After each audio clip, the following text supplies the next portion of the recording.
بسم اللہ الرحمن الرحیم۔ اچانک اگر یہ آپ کے سامنے آ جائے آپ کیا فیل کریں گے؟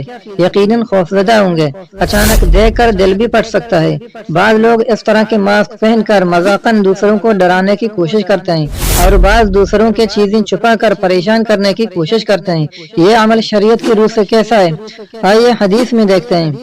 ابن ابی لیلہ بیان کرتے ہیں محمد صلی اللہ علیہ وسلم کے صحابہ نے ہمیں حدیث بیان کی کہ وہ رات کے وقت رسول اللہ صلی اللہ علیہ وسلم کے ساتھ سفر کر رہے تھے۔ ان میں سے ایک آدمی سو گیا تو کسی شخص نے اپنی رسی لی اور اس کی طرف گیا اور اسے رسی کے ساتھ باندھ لیا تو وہ سونے والا شخص گھبرا گیا۔ رسول اللہ صلی اللہ علیہ وسلم نے فرمایا لا یحل لمسلم ان یروع مسلما، یعنی کسی مسلمان کے لیے یہ لائق نہیں کہ وہ کسی مسلمان کو خوفزدہ کرے۔ ایک اور حدیث شریف میں ہے کہ صحابہ کرام رضی اللہ تعالی عنہم اللہ کے نبی کے ساتھ سفر میں جا رہے تھے۔ ایک صحابی نے دوسرے صحابی کی رسی اٹھا لی، وہ سو رہے تھے۔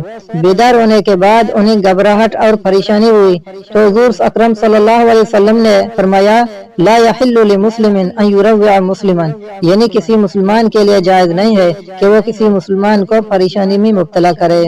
تو اس سے معلوم ہوا کہ مذاقاً بھی کسی مسلمان کو پریشان کرنا، خوفزدہ کرنا یہ جائز نہیں ہے۔